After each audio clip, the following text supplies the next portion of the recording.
Merci, maman pasteur. Je voudrais vous saluer au nom puissant de notre Seigneur Jésus-Christ. Amen. Celui qui nous aime d'un amour inconditionnel. C'est la preuve qu'il nous a renouvelé ses bontés sans que nous les méritions. Parce qu'il est fidèle à sa parole. Et je voudrais aussi, au nom de l'Église, souhaiter bon retour à la famille Sélémani, qui nous revient d'un beau séjour que nous avons suivi en partie. Et nous disons aussi salutations à ceux qui nous suivent de près comme de loin, avec qui nous sommes en communion pour la parole de Dieu. La fois passée, nous avions commencé un sujet très, très important. Souvent,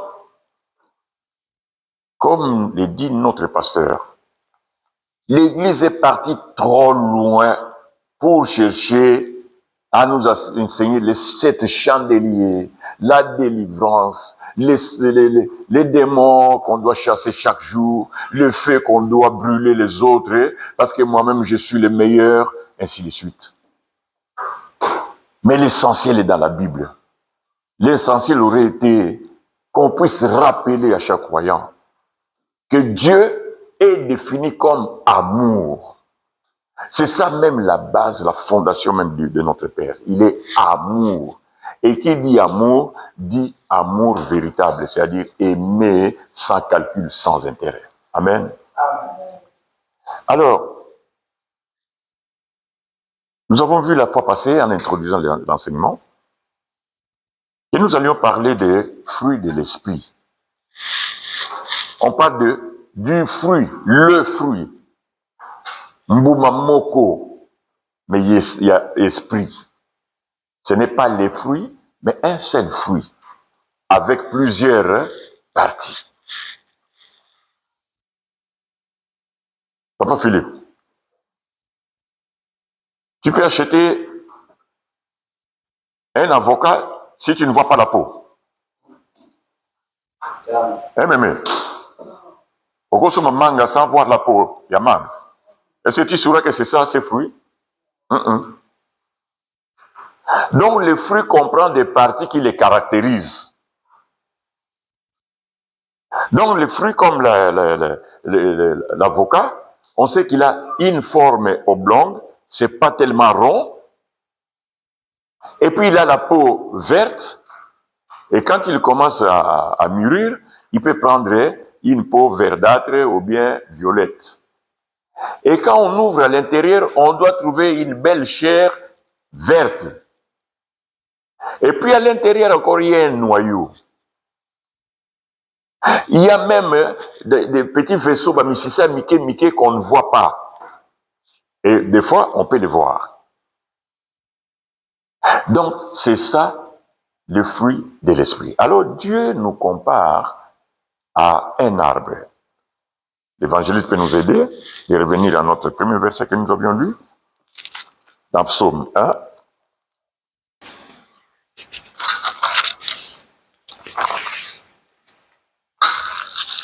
Psaume 1, verset 3.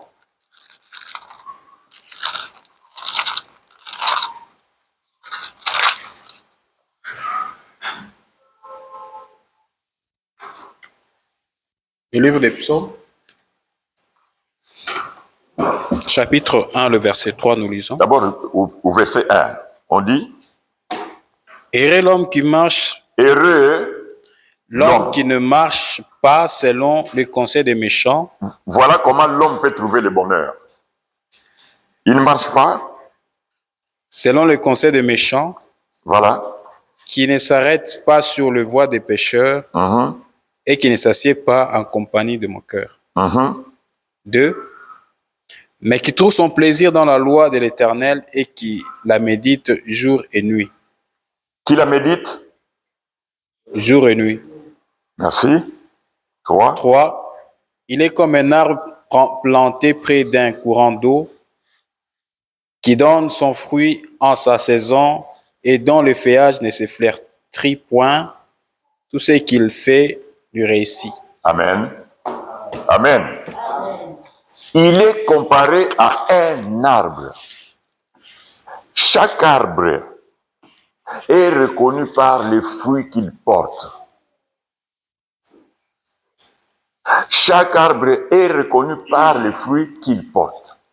Soit ce sont des bons fruits, quand on grandissait, il y avait aussi des arbres dont les fruits, les parents nous interdisaient de toucher ça parce que ça tuait.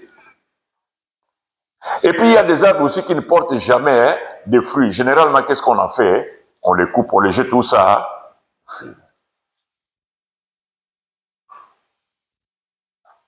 Mais un arbre manguier dans la parcelle ou bien dans les quartiers, c'est rare et tu trouves les gens sont là méchants en train de les couper. Non, tu verras toujours les gens avec des pierres pour jeter parce qu'il y a des fruits. Alors ici, Dieu te compare, mais compare à quoi? À un arbre. Et cet arbre-là doit porter quoi? Des fruits. Parce qu'il grandit à côté de l'eau. Et l'eau, c'est la vie. Donc, celui qui donne la vie, c'est l'eau à l'arbre. Et c'est Saint-Esprit qui nous donne la vie à nous qui devons porter les mêmes fruits de l'Esprit. Mais maintenant, quand Dieu nous compare, que mes enfants, vous devez porter les fruits. Quels fruits portons-nous en tant qu'enfants de Dieu? Parce que nous savons quels fruits porte notre Père. Et c'est lui qui nous a rachetés de la mort à la vie. Quel péché, quel fruit il portait. Mais comme nous sommes héritiers de Dieu, co-héritiers avec Christ, nous devons porter les mêmes fruits que Christ pour hériter du royaume comme Christ. Amen. Maintenant, nous allons voir, puisqu'on nous dit de porter les fruits, on est comme l'arbre. Nous allons voir l'évangéliste dans Galates 5. C'est là où nous avions commencé. Galates 5.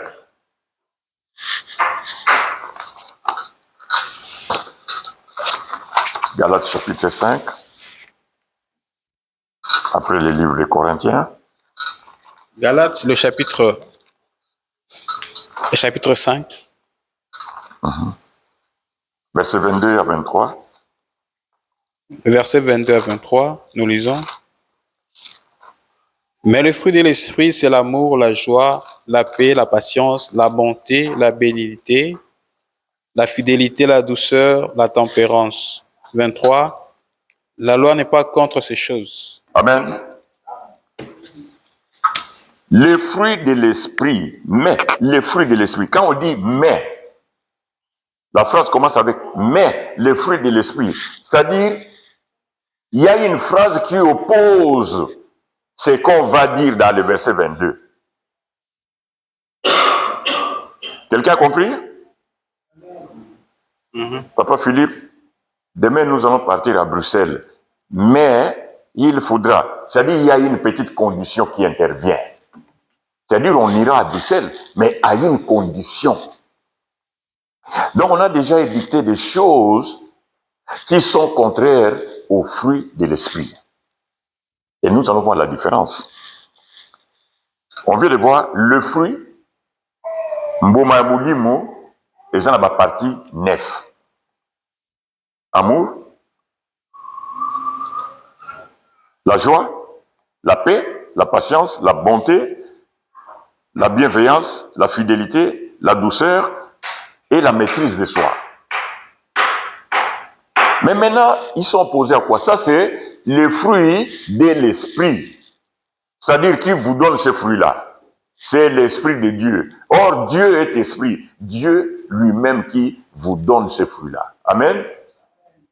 Donc, personne ne peut dire que les fruits de l'esprit n'est l'amour, la joie, ça vient de toi. Non, non, non, non, non. Quand Christ n'est pas en toi, tu ne peux pas développer ces fruits-là en toi. Voilà les contraires des fruits, ce sont les œuvres que l'homme développe facilement par sa propre volonté. Avoir l'amour, ce n'est pas ta volonté. Avoir la joie, ça ne vient pas de toi. Ça, tu voudrais dire que je suis content, oui, mais pour un temps. la joie n'a pas de limite. Jusqu'au retour du Christ, les fruits de l'esprit doivent abonder en nous. On doit les développer. Mais maintenant, voici ce qui oppose les fruits de l'esprit, là où il y avait mais. Évangéliste, on peut rentrer au verset 19.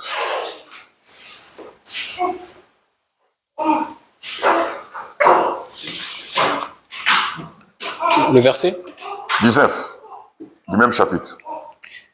Le verset 19. Or, les œuvres de la chair sont manifestées. Ce sont l'impudicité, l'impureté, la dissolution. 20. L'idolâtrie, la magie, l'inimitié, le querelle, les jalousies, l'animosité, les disputes, les divisions, le secte. 21. L'envie, l'ivrognerie, l'excès de table et les choses semblables. Amen. On nous dit les œuvres de la chair. Ah, mais c'est formidable la parole de Dieu. Il y a les fruits de l'esprit, c'est Dieu. Les œuvres de la chair, qui domine la chair? C'est le diable. Il utilise la chair facilement pour tout. Donc, il y a deux choses qui s'opposent. Ce que la chair fait, c'est-à-dire toi, l'homme, par ton libre arbitre, par ta volonté, tu développes ces choses-là. Mais il y a des choses que Dieu développe en vous. Alors, les œuvres de la chair, sont manifestes. L'ulendo, la haine, l'envie, Koinabatu, les mensonges, tout ça, ce sont les œuvres de la chair. Mais les fruits de l'esprit, est-ce qu'on a énuméré ces choses-là? C'est justement les contraires des autres.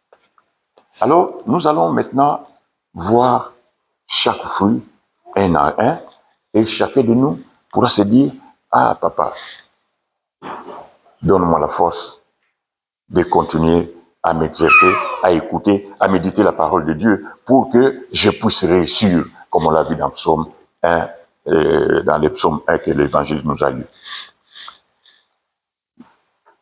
La première partie du fruit de l'esprit, c'est l'amour.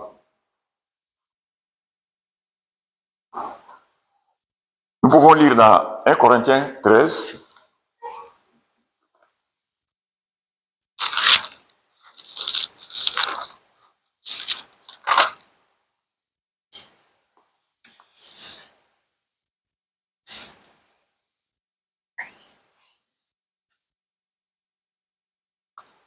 oui, évangéliste. Verset.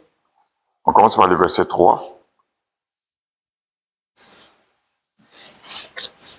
1 Corinthiens 13, le verset 3, nous lisons. Et quand je distribuerai tous mes biens pour la nourriture des pauvres, quand je livrerai mon corps pour être brûlé, si je n'ai pas la charité, cela ne me sert de rien. Verset 4. 4. La charité est passion, elle est pleine de bonté, la charité n'est point envieuse, la charité ne se vante point, elle ne s'enfle point d'orgueil. Elle ne fait rien de malhonnête, elle ne cherche point son intérêt, elle ne s'irrite point, elle ne soupçonne point le mal, elle ne se réjouit point de l'injustice, mais elle se réjouit de la vérité. Elle excuse tout, elle croit tout, elle espère tout, elle supporte tout. Amen. Amen. Toutes ces choses qu'on veut énumérer. Est-ce que moi, je peux continuer à supporter quelqu'un qui m'ennuie chaque jour à la maison ou au travail? Mais Dieu dit, tu as les fruits de l'esprit, tu dois supporter. Est-ce qu'il m'arrive aussi de bénir Dieu quand je vois quelqu'un d'autre prospère, il vient d'acheter une voiture? Encore bazar bandeko na ça, mbongo ya muibi. Mais comment tu le sais?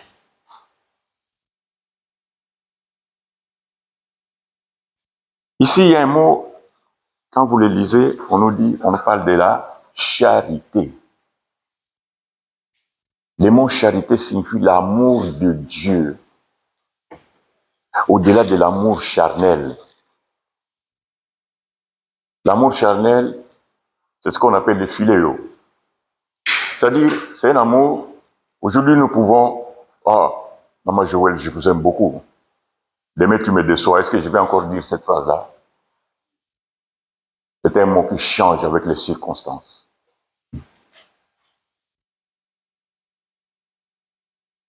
Nous étions dans des couples. Et ça marche très bien. Et le lendemain, dislocation. Est-ce que c'était le véritable amour selon les modèles de Dieu?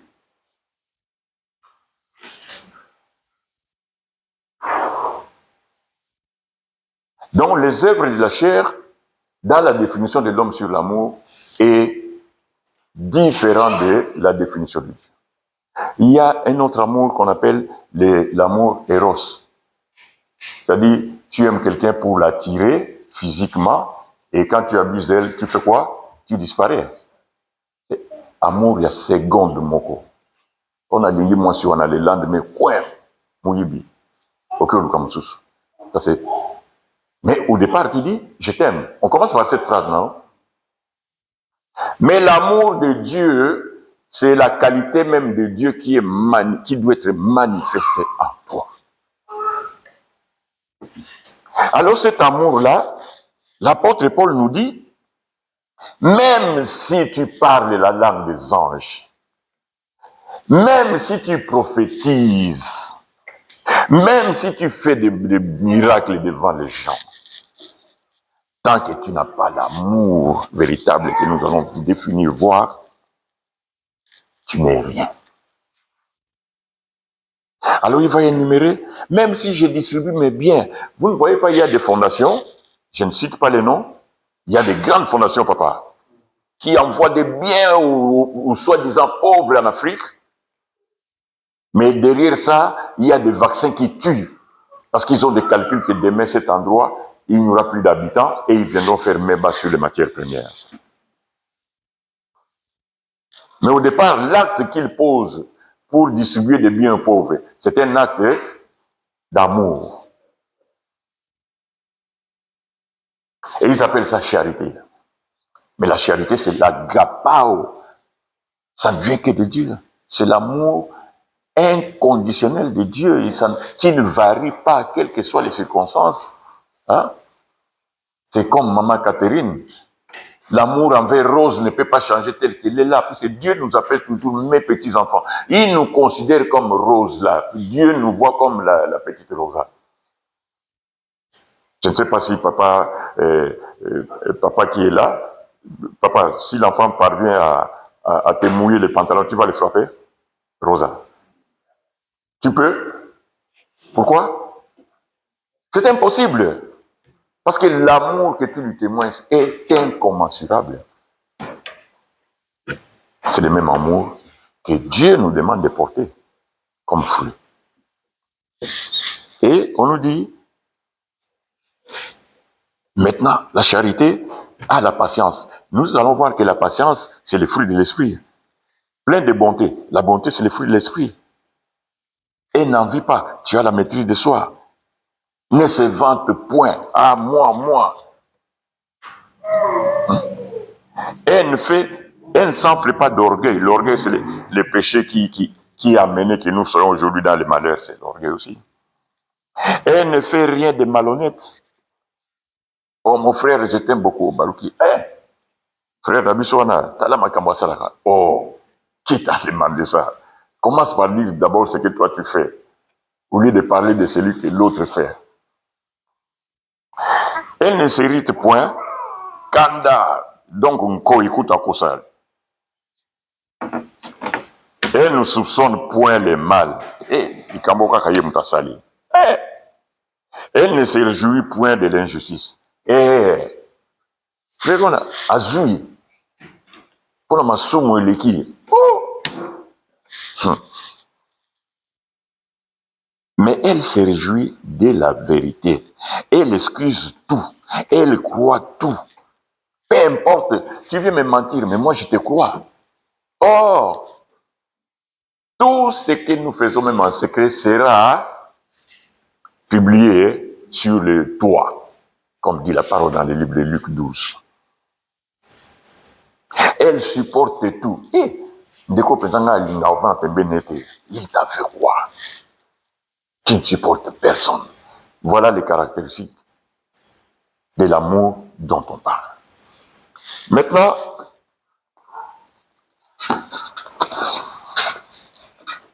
l'amour est le fondement de tous les autres fruits qui viennent.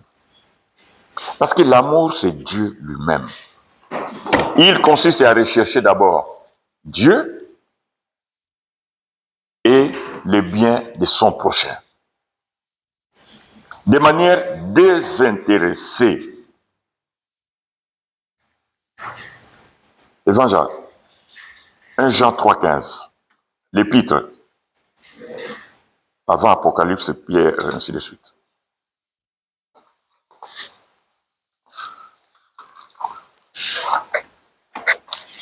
Un Jean 3, 15.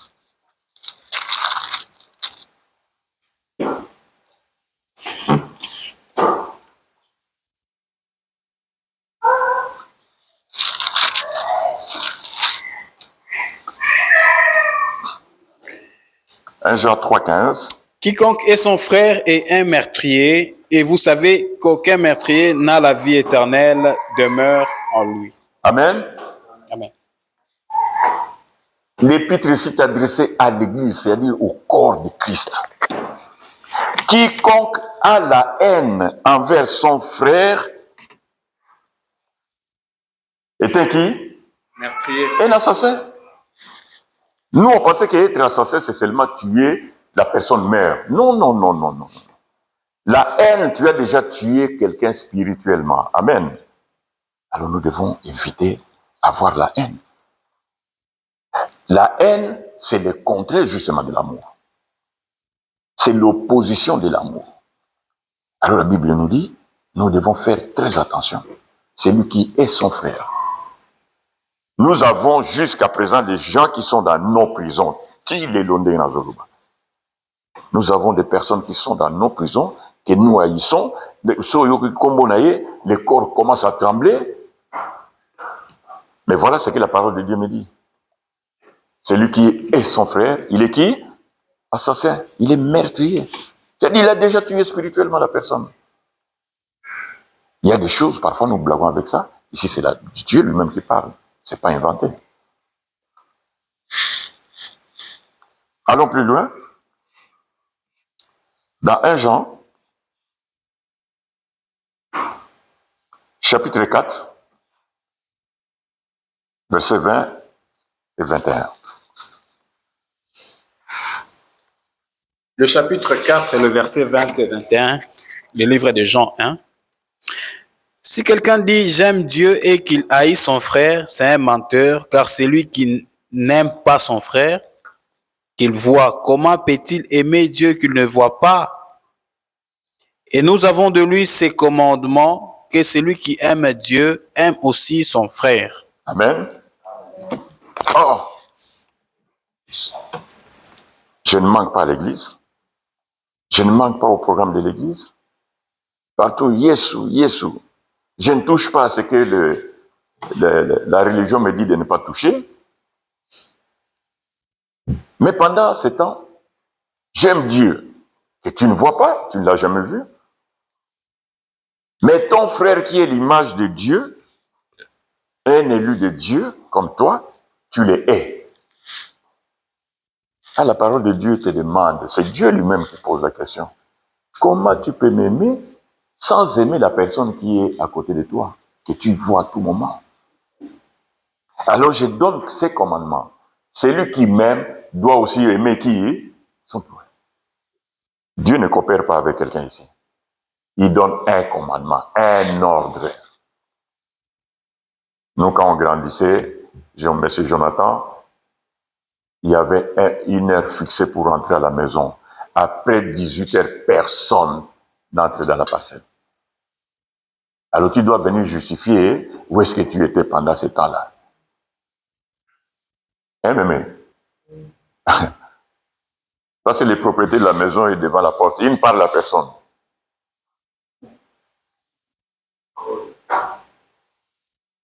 Et on n'avait pas de clé pour que c'est notre maison, je peux venir quand je veux. Comme vous avez ce privilège, jamais. Alors, l'apôtre Paul et Jean nous met en garde. Il dit, ne jamais dire que j'aime Dieu sans aimer celui que tu vois. Les mêmes Jean, c'est un évangile sublime, Jean 3,16 dit, Dieu a tant aimé le monde qu'il s'est donné en sacrifice pour nous. Maintenant, évangile, lisez-nous les mêmes versets, mais dans l'épître. 1 Jean 3,16. Dans l'évangile, c'est Dieu a tant aimé le monde qu'il a donné sa vie, qu'il a sacrifié sa vie pour nous. « 1 Jean 3,16. 3,16, nous lisons.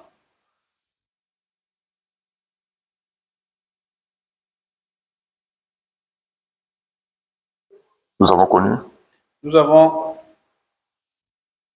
avons connu l'amour et ce qu'il en a donné sa vie pour nous. Nous aussi, nous devons donner notre vie pour le frère. Je continue. 17. 17. Si quelqu'un possède les biens du monde et que voyant son frère dans le besoin et il ferme ses entrailles, comment l'amour de Dieu demeure-t-il en lui? Petits enfants, aimons-nous pas en parole avec la langue, mais en action et avec vérité. Je peux continuer ou bien? Oui. 19. Par là, nous connaîtrons que nous sommes de la vérité et nous rassurerons nos cœurs devant lui. Amen. Amen. Amen. J'aime Dieu. Mais quel est le fruit que je porte? Quelle est l'action que je pose? Parce que les fruits nourrissent. Les fruits donnent les grains pour que les saisons prochaines, avec les noyaux, on mange la chair, les noyaux vont encore se reproduire. Quels sont les fruits que nous portons qui sont en train de contaminer les autres pour qu'ils puissent les porter dans l'Église? Ça, c'est les points sur l'amour. Alors, l'amour, comme nous l'avons dit, consiste à chercher les biens des autres. L'amour est l'opposé de la haine. Quand tu as la haine, tu es un meurtrier. Je pense que le pasteur le sait. Pasteur, vous connaissez encore le pasteur qui était venu de Milouz, là, qui nous avait enseigné quand on était à... Oui. Alors, il m'avait invité pour aussi aller participer à un séminaire. Il y avait plein dans la salle. Le séminaire s'est bien passé. Il est arrivé un moment où un pasteur qui était venu aussi de Londres, il était là avec nous. Il a commencé à dire que tous ceux qui sont malades se mettent debout, on va prier pour eux. Les gens se sont mis debout, il a commencé à prier, et puis il s'est arrêté. Il a dit, arrêtons un peu. Il a dit, maman, avancez. Une grande dame là, elle avance, lui pose la question, tu veux vraiment guérir? Il dit, oui, papa, Nabelaga. Tu souffres de quoi? Oh, je suis parti à l'hôpital, à tout moment quand je vais là-bas, on ne voit rien. Alors dernièrement, on soupçonne que j'ai un cancer, mais on ne parvient pas à dire quel cancer. Mais je ne suis pas bien. Ah, d'accord. Bon, si vous devez compris pour toi, tu n'as pas un problème avec quelqu'un dans la famille. Oh, t'es un petit malentendu avec ma fille. Ah bon, elle est où? Je ne sais pas, je l'ai vue entrer, je pense qu'elle est quelque part. Et vous ne vous entendez pas pourquoi? Oh, on s'est séparés, on ne se parle plus. Qui a commencé? C'est moi qui l'avais chassé. Ah bon? Et elle t'appelle souvent. Quand elle m'appelle, je ne prends pas le téléphone. Il dit, ah, tu as développé la haine. Donc, elle a commencé à développer les cancers. C'est une maladie psychosomatique. Ce sont des maladies qui viennent de la haine, des murmures, de la colère. Ça se développe et ça développe, ça tue le corps. Tu vas à l'hôpital, on ne trouve pas la maladie. Ce sont des maladies psychosomatiques qui sont dues dans les œuvres de la chair. Abi maman, tu veux pardonner ta fille pour être guérie. C'était difficile qu'elle puisse accepter. Après, elle s'est mise debout, elle a appelé sa fille. Ils se sont embrassés, elle a commencé à pleurer. La maman a commencé à sauter. Le pasteur dit, remercions Dieu, tu es guéri. On n'a pas besoin de prière. Dieu t'a déjà guéri. Parce que tu as enlevé ce qui t'empêchait. Papa, il est parti faire des examens, il n'avait rien, il a repris la santé en 2 semaines. C'était une autre personne. Vous voyez la haine et toutes les œuvres de la chair apportent ce qu'on appelle la maladie psychosomatique qui peuvent te détruire facilement. Alors, nous devons aimer, nous avons vu, avoir la patience, avoir la maîtrise, ainsi de suite. Alors, il y a le fruit, le deuxième, qui découle du premier. Quand on a l'amour envers les gens, on a la joie de vivre avec les autres. Or, la joie n'est pas être content. La joie chrétienne ne dépend pas uniquement des circonstances. Elle découle de la relation avec Dieu, de la confiance dans ses promesses et de sa fidélité, et de rester en paix avec les autres qu'on voit. Acte 16, 20, 21, papa.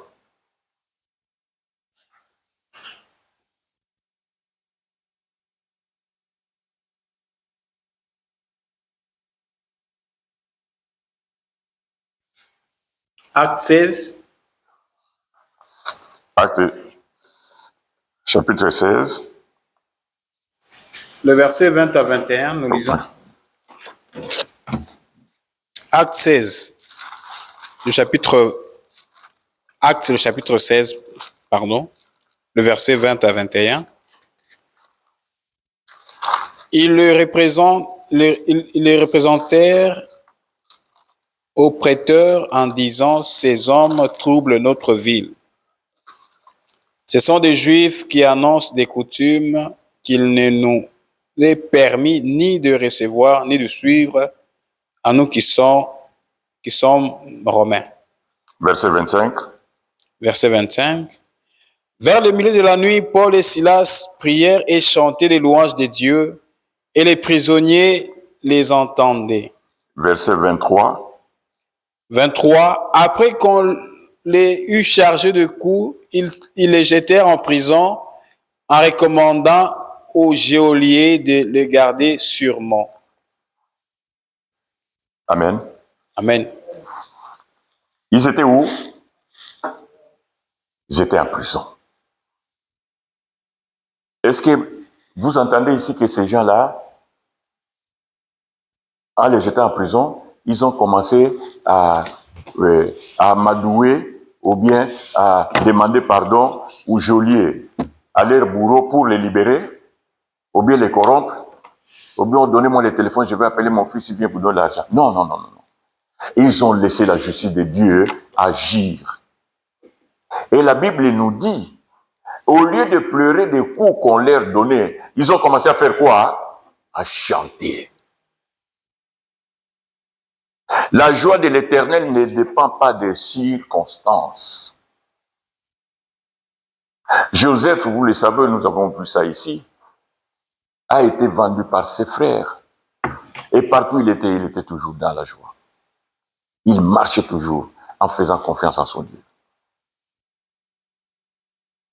Ici, c'est la même chose. Vous voyez ces gens qui sont en train de chanter et louer Dieu. Donc, aucune circonstance ne peut te retirer la joie. Mais ça ne voudrait pas dire que le problème est résolu. Mais faites confiance en Dieu. Parce que la parole de Dieu nous dit, c'est lui qui s'est confié à l'Éternel. L'Éternel fait quoi? Il entend son cri, il descend et il résout son problème. C'est la parole de Dieu. Alors, dans les livres de Jacques, nous allons encore voir une vérité formidable.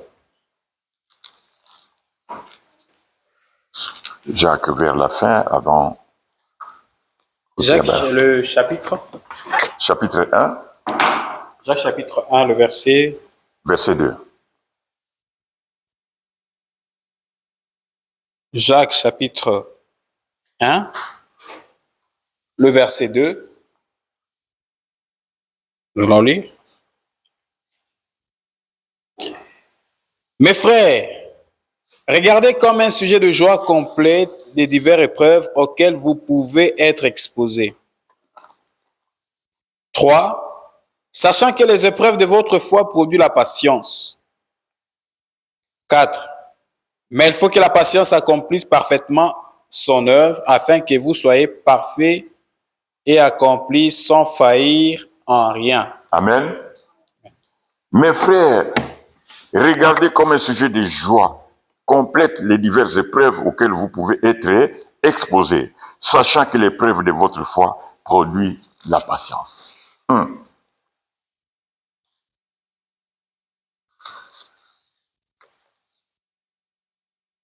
Tu as demandé peut-être un logis social. Les gens qui viennent à peine d'arriver, tu vas faire quoi? La Bible te recommande de faire quoi? De garder patience, un fruit de l'esprit à développer. Parce que le Père est en train de préparer ce qui est meilleur pour toi et dans de bonnes conditions. Amen. Il est en train d'ouvrir une porte que quelqu'un d'autre ne pourra fermer. Il est en train derrière toi fermer une porte que quelqu'un d'autre ne pourra ouvrir.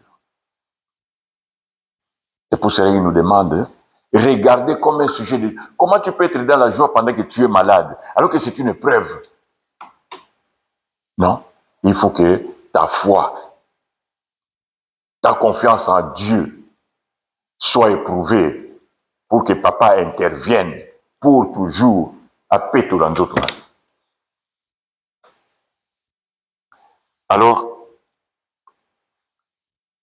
l'épreuve de votre foi doit produire la patience. Mais il faut que la patience aussi accomplisse parfaitement son œuvre, afin que vous soyez parfaits et accomplis sans faillir de rien. Donc, quand on a la patience, on continue à faire confiance à Dieu. Et on verra la chose. C'est comme nous avions dit dimanche passé, dans le livre des gens, toujours, qui nous dit, si tu demandes quelque chose à Dieu, qu'est-ce qu'il fera? Il écoute. Et s'il écoute, la chose que tu as demandée, tu les verras s'accomplir. Elle va t'arriver, certainement. Le temps de Dieu, c'est le temps de Dieu. C'est question de lui faire confiance. Papa, quand vous travaillez, on vous paye le même jour, mais vous savez qu'on va me payer à la fin du mois. Mais vous avez la patience d'attendre les 30 et Coco Makaka. Donc c'est comme ça que nous devons agir dans la vie. Amen.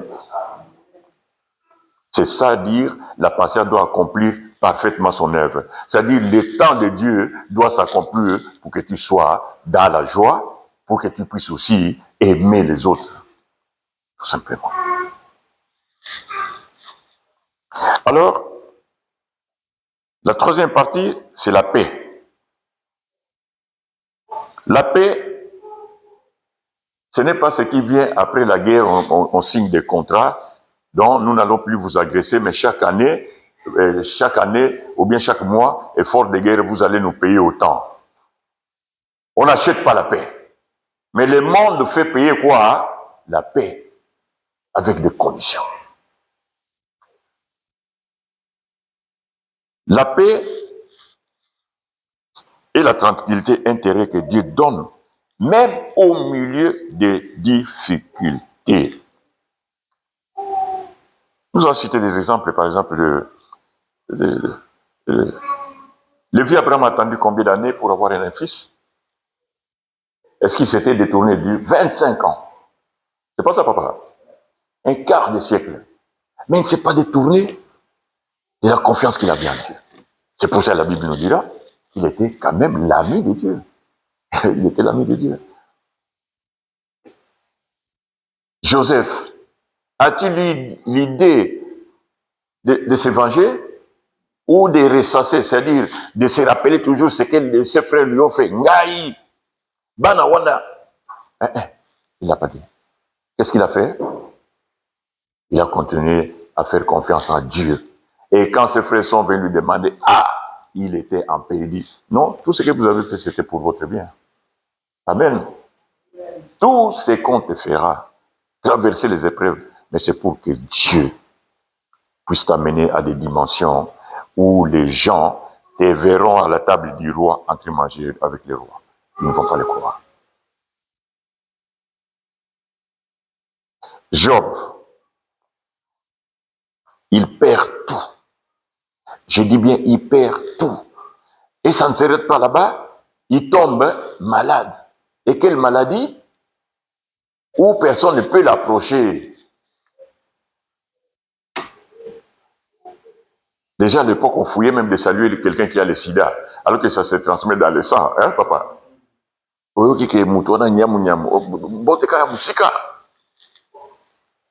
Mais Job a toujours continué à faire confiance en Dieu. Il ne s'est même pas plaint.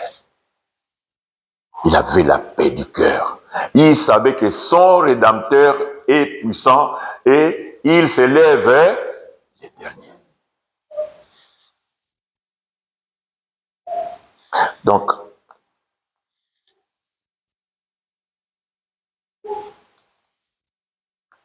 Étienne avait la paix du cœur. Étienne n'avait rien fait. On a commencé à le dilapider. Et puis on l'a tué. Il n'avait rien fait. Mais quand on l'a tué, il était en paix. Il n'a pas dit, oh, non, ça l'a dissouté. Je ne veux plus évangéliser. De toutes les façons, qu'est-ce que tu... Non, non, non, non, non, non. Il a tout simplement dit, cette phrase que les pasteurs nous rappellent toujours. Père, pardonne-leur, ils ne savent pas. Quand nous arrivons à la dimension des rappels, Moto, il ne sait pas ce qu'il est en train de faire, je l'aime beaucoup. Tu es en paix avec toi-même, s'il te plaît. Souvent, nous cherchons des problèmes nous-mêmes.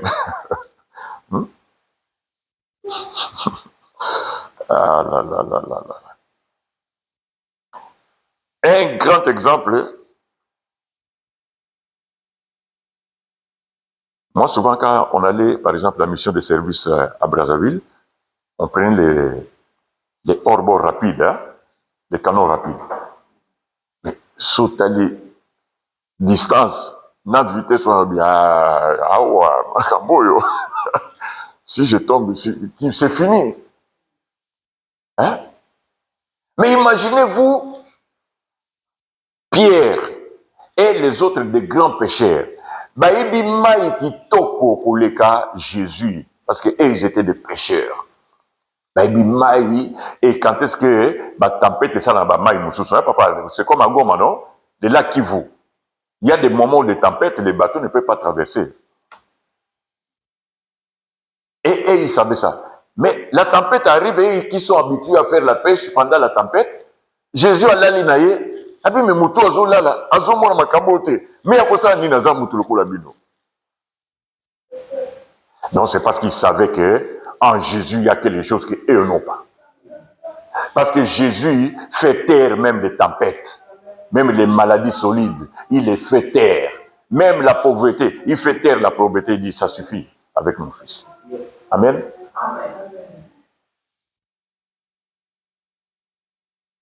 Motamoto ozolala ni wana pira bi mwana ayoka te.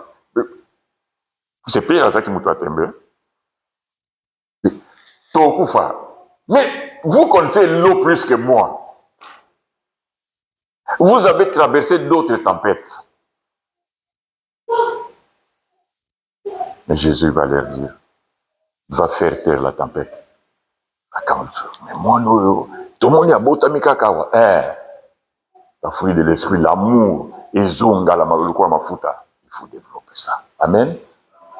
Ça ouvre beaucoup de portes que nous fermons à cause de la haine, à cause des œuvres de la chair qui sont manifestes dans notre vie.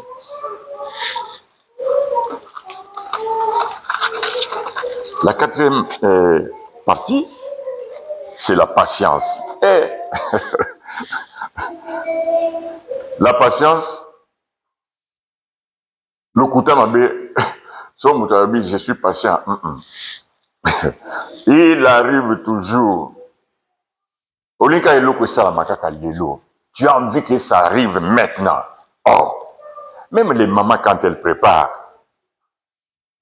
il faut que les histoires soient bien cuites pour manger, non? Hein? Tu viens de l'école, tu commences à pleurer, Nzala. Des fois, nous on ouvrait la marmite, tu prends un morceau, tu mets, tu te brûles, et le morceau en question n'est pas cuit. Mais c'est ce que nous faisons avec Dieu.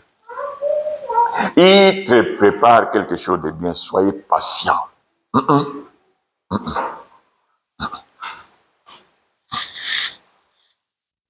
Alors,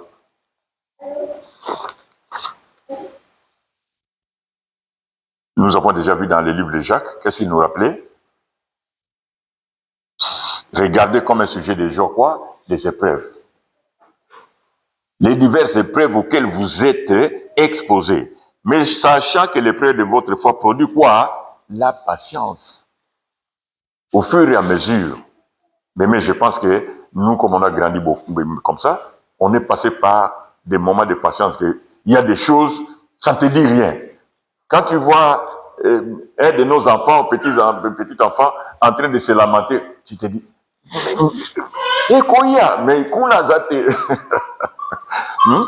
c'est quand on développe, quand on lit la parole de Dieu, quand Dieu, tu médites la parole de Dieu à tout moment, tu développes ses fruits. C'est-à-dire, on arrose. Méditer la parole de Dieu, c'est arroser de l'eau à côté de l'arbre pour que l'arbre puisse croître facilement. On ne peut pas croître sans lire la parole de Dieu. Quand tu ouvres la parole de Dieu, c'est Dieu lui-même qui te parle. Parce que ce n'est pas ta parole, ce n'est pas ma parole, ce n'est pas la parole du pasteur. C'est Dieu qui te parle. Il y a des solutions que tu pouvais avoir. Au fond, ton problème est résolu. Amen. Alors, la patience est la capacité à supporter les difficultés et les personnes difficiles sans céder à la colère. Il y a des personnes, soit Bandi Koloba, tu as envie de lui. Mais la Bible nous dit quoi? Supporter. Excusez, c'est difficile, mes frères, nous les vivons. Hein?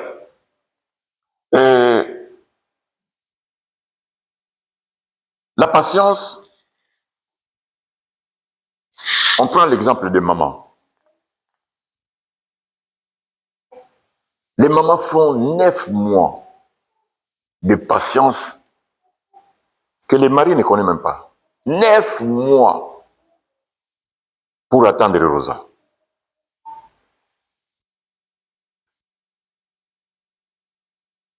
Vous ne comprenez pas pourquoi une maman n'aime jamais qu'on touche à son enfant ou bien lui faire des remarques. Même si l'enfant commet des bêtises, il y a quelqu'un qui peut faire des remarques, mais pas quelqu'un d'autre. Vous avez déjà remarqué ça, non? Donc, il y a une espèce d'écran, de protection envers son enfant. Mais cette maman qui a patienté pendant 9 mois avec son enfant, il aimerait que quelqu'un d'autre lui fasse du mal, mais elle a fait quoi? Elle a eu la force d'avoir la patience pendant 9 mois. Elle va encore la patience de nourrir l'enfant. Papa, tout maman qui fait. C'est pas vrai? Cette patience, c'est ce qu'on doit développer en tant que chrétien dans tous les domaines. Même si quelqu'un, il t'a détruit, il t'a fait du mal. Après, tu te dis, Père, il ne sait pas ce qu'il m'a fait. Prie pour la personne. Nous l'avons vu la fois passée, dans les livres de Jacques, verset 5. Si tu vois ton frère faire du mal, il faut faire quoi? Prier pour lui. Et s'il faut les reprendre, sois seul avec amour. Donc, nous devons avoir la capacité de supporter les épreuves, les difficultés et supporter les personnes difficiles avec persévérance, sans céder à la colère. Parce que la colère, c'est l'œuvre de la chair qui détruit. 5e partie, on va... vous me direz s'il est temps, comme ça on pourra suivre ça prochainement. On a encore combien de minutes? Pardon? 20? 15, hein? Bon. Les bonnes choses, parfois, il faut couper en route pour qu'on les suive prochainement. La bonté. La bonté, c'est d'agir avec générosité. La bonté, c'est donner sans intérêt, sans calcul. Ah, mais il fait des choses avec calcul.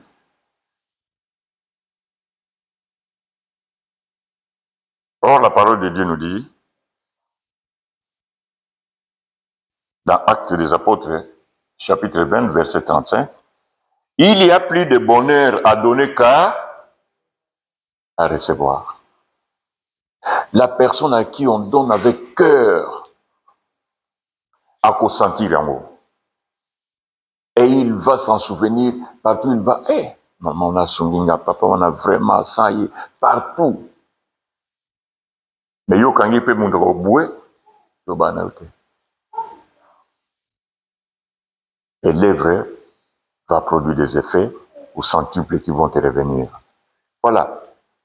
La bonté, c'est un grain qu'on plante, le grain d'arachide. Maman Joël. Un grain d'arachide, quand on met sous la terre, quand on était au Congo, dans les villages, tout ça, 3 mois après ou bien 6 mois après, tu vas récolter les mêmes grains. Tu vas récolter combien? Mais est-ce que tu vas récolter les mêmes jours? Non, parce que tu as eu de la patience. Mais avant de récolter, tu faisais quoi? Tu arrosais. Et tu allais sarcler, voir si ça marche. C'est ça aussi, méditer la parole de Dieu. Avoir. Et puis, on nous dit, la bonté, Jésus-Christ nous dit, je vous ai montré de toute manière que c'est en travaillant ainsi qu'il faut soutenir les faibles, c'est-à-dire en donnant, pas chercher à recevoir, parce que c'est Dieu qui te donne après. C'est Dieu qui rémunère les actes que nous posons. Alors, donner avec générosité, c'est-à-dire avec joie, procure une joie profonde aussi à celui qui donne et à celui qui reçoit. Donner, c'est une expression de l'amour, parce que ça vient de Jean 3,16. Dieu a tant aimé qu'il a donné. Donc nous devons donner de cette façon-là avec sacrifice. C'est-à-dire tu peux même donner quelque chose. C'est la dernière chose que tu avais. Parce que je pense que tu l'as déjà fait. Tu arrives à la gare, il y a quelqu'un, tu sens vraiment que cet homme souffre plus que toi. Tu devrais aller à Bruxelles, tu prends cet argent, tu lui donnes, tu rentres. Tu ne feras même pas quelque part. Papa, ça fait longtemps. Papa, je n'ai rien. 50 €. Allez que tu as donné 5 €. Ce sont des principes simples. Allez, Dieu bénit ceux qui donnent avec un cœur sincère et avec joie. Dans 2 Corinthiens 9, verset 7, nous allons voir 2 passages qui encouragent les croyants à pratiquer la générosité, mais avec un cœur libre, reconnaissant et rempli d'amour. Oui. 2 Corinthiens, chapitre 2 Corinthiens, chapitre 9, verset 7. Chapitre 9, le verset 7, nous lisons. Que chacun donne comme il a résolu en son cœur, sans tristesse ni contrainte, car Dieu aime celui qui donne avec joie. Que chacun donne comme il a résolu. En dehors de ce que nous pouvons faire, par exemple, pour notre assemblée ici, il y a des cotisations, hein, qu'on peut dire, non, chacun va donner 10 euros. Mais quand il s'agit de ce qui est des affaires de Dieu, qu'est-ce que la Bible nous dit? Que chacun donne comme il a résolu. Mais Dieu connaît tes revenus aussi.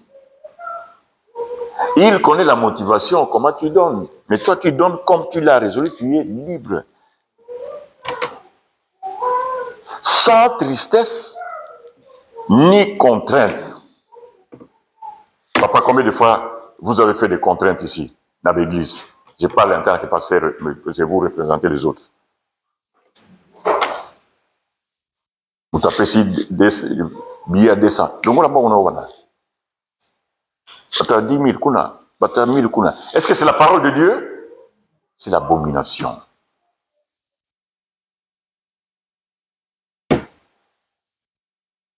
Il faut donner, ici la parole de Dieu nous dit, tu dois donner volontairement.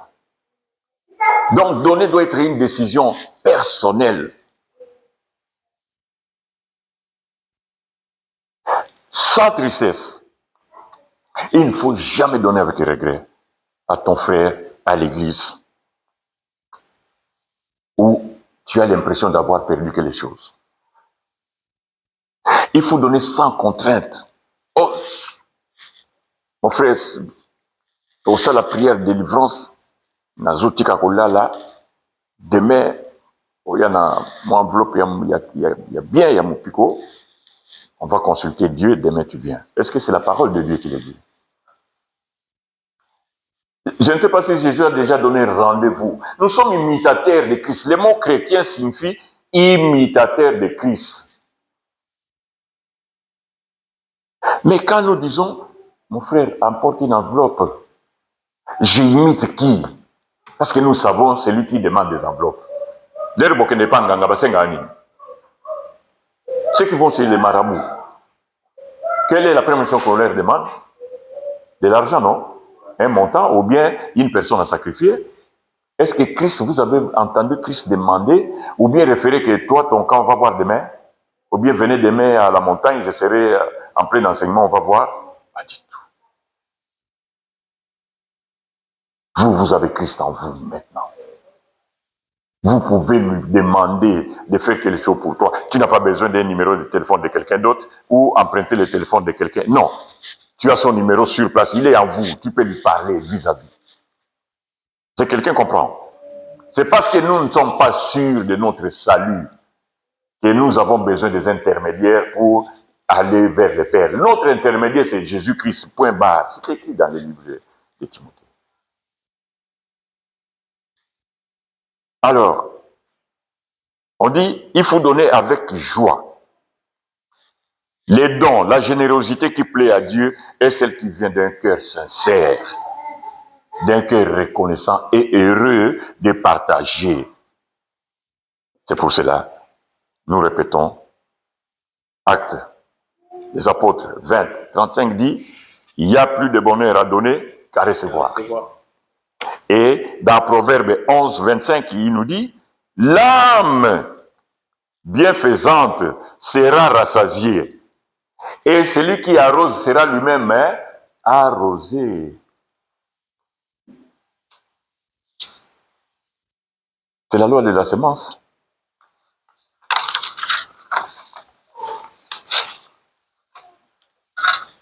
Et puis il y a un verset que nous aimons beaucoup. Donner, il vous sera donné. C'est pas la parole de Dieu. Hein? Commencez par essayer. C'est comme un entraînement. Et puis on devient une star. On commence par un petit rien. Eh bien, on a vu Victor ici commencer à faire un petit pas. Aujourd'hui, c'est un monsieur qui peut faire des courses ici. Nous, on ne parvient plus à les retenir. Mais il avait commencé par quoi? Un petit pas. Commencer par donner.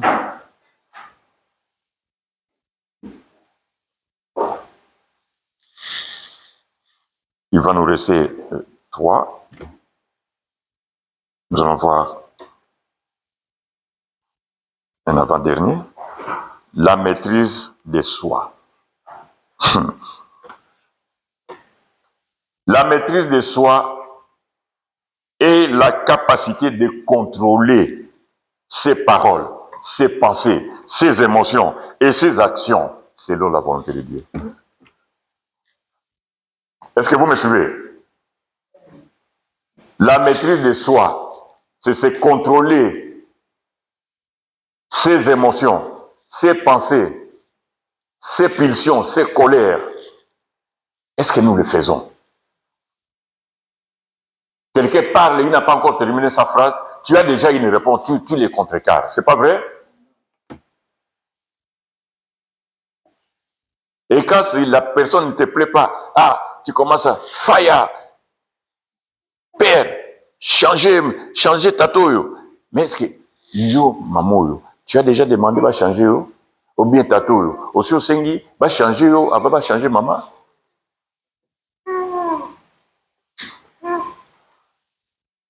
La maîtrise de soi, c'est quand on est incapable de rendre le mal par le mal, mais le mal par le bien, le manque de vengeance, l'idée même de se venger. Je te dis, en tout cas, le problème est athée. Est-ce que Joseph s'était vengé? Joseph a vu ses frères venir. Il s'est vengé?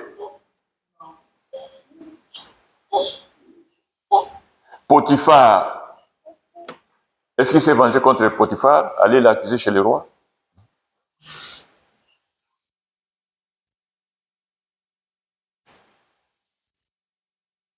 Jésus s'est-il vengé? Ce qu'il avait tué? Ou bien la famille de Jean-Baptiste s'était vengée? David avait toute l'occasion de tuer Saül. Est-ce qu'il l'avait fait? On ne touche pas à son prochain, à un oint de Dieu. Et à plus forte raison, à un saint de Dieu qui est un élu, quelle que soit la faute. Alors, les mots maîtrise de soi signifie silence pour ne pas se venger, pour ne pas sortir des paroles qui blessent. Et les paroles ont la puissance de vie et de mort. Parce que tu peux tuer les relations. Alors se maîtriser, c'est une victoire plus grande que remporter une bataille. Parce que toi, tu vas croire que je me suis vengé, c'est lié. Tu as gagné, tu n'as pas gagné, tu as perdu la bataille. Mais quand tu t'étais, tu gagnes la bataille sur le silence. Donc, une personne sans maîtrise de soi, c'est une personne vulnérable, qui se fâche contre tout, qui voit du mal partout. Et il n'évolue jamais. Même quand il vient, vous êtes ensemble, il commence à mettre tout le monde mal à l'aise. Parce qu'il n'est content de rien. Il veut protester à tout. Non. Des fois, le silence. Il y a une leçon, c'est pas nous allons discuter. Il y a une leçon quand vous êtes en groupe. Écoutez plus. Et quand tu vas... Toi, tu ne parles pas. Philippe, tu ne parles pas. Quand tu vas prendre la parole, il a déjà entendu tout le monde. Il s'est déjà fait une idée sur le sujet. Et quand tu vas parler, toi, sage. Hein? C'est comme ça qu'on devient sage, en écoutant plus, en parlant moins. Amen. Que Dieu nous bénisse. On va voir la suite prochainement.